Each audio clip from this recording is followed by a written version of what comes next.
हाजिर हूँ level up के एपिसोड 23 के साथ। लेवल अप की स्टोरी दिन ब दिन बहुत ज्यादा इंटरेस्टिंग होती जा रही है और ये वाली एपिसोड भी काफी ज्यादा इंटरेस्टिंग है। अभी तक जिसने मेरे चैनल को सब्सक्राइब नहीं किया, मेरे चैनल को सब्सक्राइब कर दे, वीडियो को लाइक और शेयर कर दे, शुक्रिया। तो लास्ट टाइम आपको याद होगा जिन्हू अपनी बहन के स्कूल में जाता है, जहाँ पर टीचर उसे बताती है हमारी स्कूल की एक लड़की है जो कि हंटर बन गई है और उसने स्कूल आना छोड़ दिया है, जबकि वो किसी पार्टी के साथ हंटिंग के लिए जाती है। जिन्हू स्कूल गर्ल का नाम सुनकर हैरान हो जाता है क्योंकि वो स्कूल गर्ल इन्हीं की पार्टी को ज्वाइन करके इनके साथ जाती है। जिन्हू स्कूल से बाहर निकलता है और कहता है कोरिया तो बहुत ही छोटी जगह है, यहाँ पर तो लोग अक्सर मिल जाया करते हैं। वो जैसे ही थोड़ा सा आगे बढ़ता है उसे वो लड़की मिलती है जिसका नाम हानसोंग है।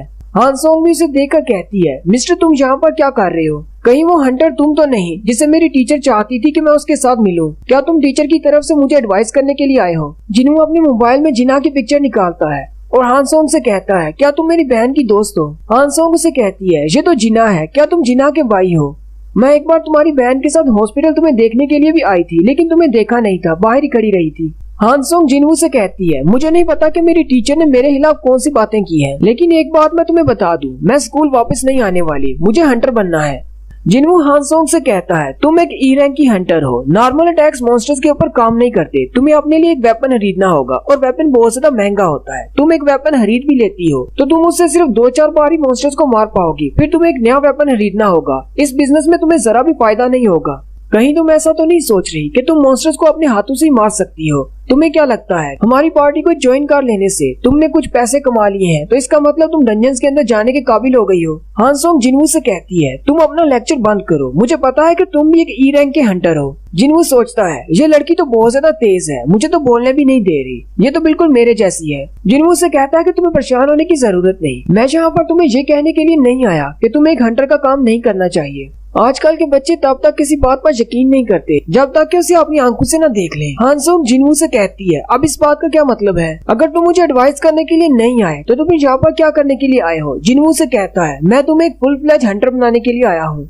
नेक्स्ट सीन एयरपोर्ट का होता है। जहाज के एयरपोर्ट पर लैंड होते ही एस रैंक का हीरो डांगसू नीचे उतरता है और कहता है, कोरिया का एटमॉस्फेयर तो अभी भी वैसा ही है। डांगसू कहता है, वैसे तो मेरा प्लान 2 हफ्ते के बाद का था, लेकिन मुझे जल्दी ही आना पड़ गया। उसी वक्त मॉनिटरिंग डिवीजन के हेड मिस्टर वूजिन वहाँ पर आते हैं। डांगसू उसे देखकर कहता है, तो तुम भी यहाँ पर आए हो, यहाँ पर क्या करने के लिए आए हो? मिस्टर वूजिन उसे कहते हैं, मैं मॉनिटरिंग डिवीजन से हूँ, मेरा काम हंटर्स को ऑब्जर्व करना है, मैं यहाँ पर तुम्हें लेने के लिए भी आया हूँ। कोरिया में हमेशा से एक एस रैंक के हंटर को स्पेशल ट्रीटमेंट दिया जाता रहा है और तुम्हें भी दिया जाएगा। डांगसू आगे बढ़ता है और उसे कहता है, तो क्या तुम अब भी मॉनिटरिंग डिवीजन में काम कर रहे हो? तो इसका मतलब तुम अब भी उस बूढ़े चेयरमैन गन ही के राइट आर्म हो। अगर मैं तुम्हारी जगह पर होता तो मैं उसकी लेफ्ट आर्म को काट देता और फिर उसे अपनी राइट आर्म पर ही भरोसा करना पड़ता और आहिस्ता आहिस्ता मैं उसके पूरे बिजनेस पर कब्जा कर लेता। मिस्टर वूजिन उससे पूछते हैं, तुम यहाँ कोरिया में कितना अरसा रुकने वाले हो? डांगसू से कहता है, मैं यहाँ पर ज्यादा देर के लिए नहीं रुकने वाला, जैसे ही मेरा बिजनेस खत्म हो जाएगा मैं वापस चला जाऊंगा। मिस्टर वूजिन उसे कहते हैं, तुम्हारा यहाँ पर कौन सा बिजनेस है? तुम कोरिया को छोड़कर यूनाइटेड स्टेट में चले गए, यहाँ पर तुम्हारा कोई बिजनेस नहीं है। कहीं तुम्हारा वो बिजनेस एक डी रैंक के हंटर जिन्हो और एक ई रैंक के हंटर जिन्हू के साथ तो नहीं है? डांगसू वहीं पर रुक जाता है और कहता है, तुम मॉनिटरिंग डिवीजन से हो, मुझे पता है कि तुम्हें ये सारी बातें अच्छी तरह से पता है, क्या तुम मुझे रोकने वाले हो? साथ ही डांगसू हंसते हुए फिर से उसे कहता है, क्या तुम्हारे अंदर इतनी हिम्मत है कि तुम मुझे रोक सको? जो वूजिन उसे कहते हैं, नहीं, मैं सिर्फ अपना काम कर रहा हूँ। उसी वक्त 2 नॉर्मल बंदे एयरपोर्ट के पास से गुजर रहे होते हैं और कहते हैं, अचानक मुझे इतना ज्यादा प्रेशर क्यों महसूस हो रहा है? पहले तो कभी जहाज से उतरने पर ऐसा महसूस नहीं हुआ। असल में वो डांगसू की पावर का प्रेशर होता है।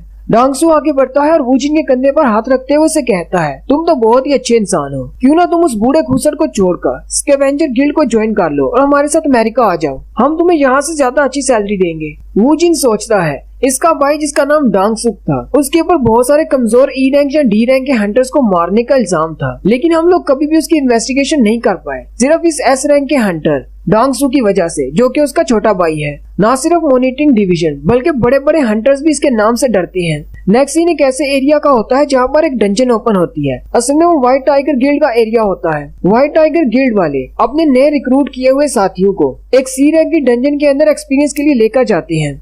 जिन्हू हानसोंग को लेकर वहीं पर पहुंच जाता है। व्हाइट टाइगर गिल्ड के सेकंड डिपार्टमेंट के मैनेजर, उनका नाम मिस्टर आन है। उनको आपने पिछली एपिसोड में देखा था, जो कि जिन्हू को रिक्रूट करने के लिए गए थे। वो जिन्हू को देखकर बहुत ज्यादा खुश हो जाती हैं। मैनेजर आन का असिस्टेंट भी उनके साथ ही होता है। मैनेजर आन भी उस लड़की को देखकर पहचान जाते हैं और कहते हैं तुम तो वही स्कूल वाली लड़की हो। मैनेजर आन सोचते हैं ये लड़की तो एक ई रैंक की हंटर है, आखिर जिन्हू इसे यहाँ पर क्यों लेकर आया है। लेकिन चलो, क्योंकि इसमें जिन्हू इन्वॉल्व है, मुझे तो इस केस को हैंडल करना ही था।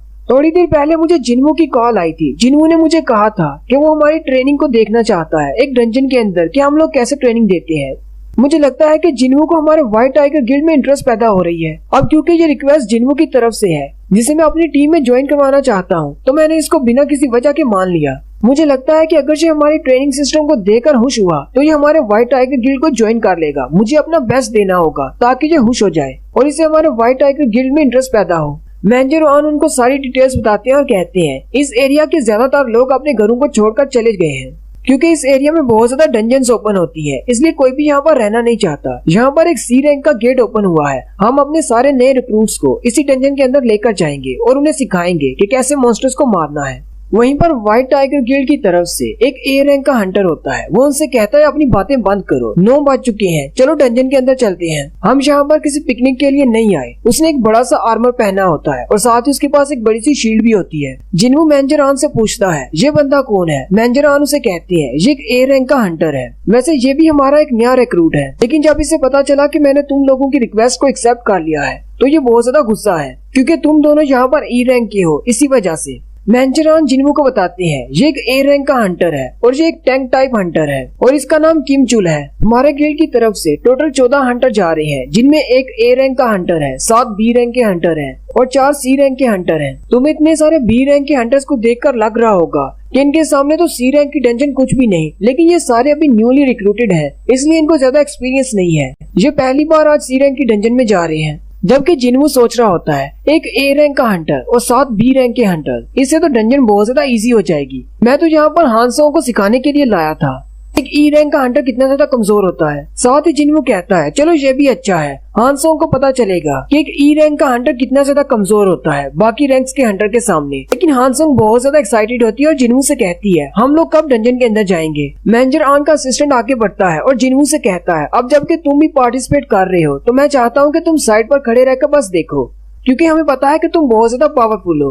बाकी के हंटर्स को एक्सपीरियंस लेने दो। हांसोंग डंजन के अंदर जाने के लिए बहुत ज्यादा एक्साइटेड होती है। वो जिन्हू से कहती है मिस्टर क्या आप नहीं आ रहे। जिन्हू से कहता है तुम चलो, मैं तुम्हारे पीछे आ रहा हूँ। हांसोंग पहले अंदर चली जाती है, जिन्हू भी पीछे से अंदर दाखिल होता है। उसी वक्त जिन्हू को कुछ अजीब महसूस होता है। मैनेजर आन और उसका असिस्टेंट वो भी जैसे ही अंदर दाखिल होते हैं उन्हें भी कुछ अजीब महसूस होता है। मैनेजर कहते हैं यहाँ पर हो क्या रहा है, यहाँ पर तो एनर्जी वेव्स बह रही है, मुझे लगता है कुछ बहुत ज्यादा गलत है। मैनेजर कहते हैं ये तो बहुत ज्यादा इवल सेंसेशन है, इसकी एनर्जी बढ़ती जा रही है, हमें जल्दी से यहाँ से निकलना होगा। मैनेजर और उनका असिस्टेंट वो दोनों भी अंदर कम्प्लीटली दाखिल नहीं हुए होते, वो जल्दी से बाहर निकल आते हैं। जिन्हू अपना वो बाहर निकालता है और कहता है जल्दी से मेन अटैक फोर्स को कॉल करो, और साथ ही डंजन का दरवाजा बंद हो जाता है और उसका कलर रेड हो जाता है। जिन्हू भी उन सारे हंटर्स के साथ अंदर खींचा चला जाता है, जबकि मैनेजर आन और उसका असिस्टेंट बाहर रह जाते हैं। असिस्टेंट मैनेजर से कहता है मैनेजर अब हम क्या करेंगे। जिन्हू भी इस रेड गेट के अंदर रह गया है। मैनेजर जल्दी से अपना फोन निकालते हैं और कहते हैं मेन अटैक फोर्स को बुलाने का कोई फायदा नहीं, मुझे अपने गिल्ड मास्टर को कॉल करना होगी। मैनेजर जल्दी से कॉल करते हैं और गिल्ड मास्टर से कहते हैं यहाँ पर एक रेड गेट ओपन हुआ है। व्हाइट टाइगर गिल्ड के मास्टर एक एस रैंक के हंटर है। वो उसे कहते हैं ये कैसे हो सकता है, सी रैंक की डंजन के अंदर रेड गेट कैसे ओपन हो सकता है। गिल्ड मास्टर उसे कहते हैं अगर वाकई में ऐसी बात है तो फिर तो मुझे खुद वहाँ पर आना होगा। और यहाँ पर पहली बार व्हाइट टाइगर के मास्टर को दिखाते हैं जिनका नाम यून हु है और वो भी एक एस रैंक के हंटर हैं। नेक्स्ट सीन रोड का होता है जहाँ पर एक कार चलती हुई आ रही होती है जिसके अंदर डांगसू और वूजिन बैठे हैं। डांगसू मिस्टर वूजिन से कहता है तुम्हारी कार तो बहुत ही अच्छी है। मिस्टर वूजिन उसे कहते हैं एक एस रैंक के हंटर के सामने इस तरह की कार तो बिल्कुल बेकार है, मुझे माफ करना मैं तुम्हारे लिए कोई अच्छी गाड़ी नहीं लेकर आ सका। डांगसू से कहता है जितनी स्पीड पर तुम अपनी गाड़ी चला रहे हो इससे ज्यादा तो मेरी रनिंग स्पीड है। और साथ ही मिस्टर वूजिन की गाड़ी की स्पीड दिखाते हैं जो कि 90 से अबव जा रही होती है। डांगसू मिस्टर वूजिन से पूछता है मेरे भाई का फ्यूनरल कैसा रहा। वूजिन उसे कहता है हम लोग उसकी बॉडी को नहीं निकाल सके क्योंकि डंजन का गेट बंद हो गया था, अगर तुम चाहो तो तुम उस जगह को विजिट कर सकते हो। डांगसू से कहता है मुझे मरे हुए लोगों में कोई दिलचस्पी नहीं, मुझे तो बस उसकी बाकी की चीजें चाहिए जो उसने रखी हुई हैं। मिस्टर वूजिन उसे कहते हैं तो फिर तुम कहाँ जाना चाहोगे। डांगसू से कहता है मैं एक हंटर हूँ, मुझे एक डंजन के अंदर जाना है क्योंकि मुझे वो लोग डंजन में ही मिलेंगे क्योंकि हंटर्स हमेशा डंजन में ही होते हैं। मिस्टर वूजिन उसे कहते हैं लेकिन कोरिया में तो बहुत सारे गेट्स हैं, आखिर तुम उन दोनों को कहाँ ढूंढोगे। डांगसू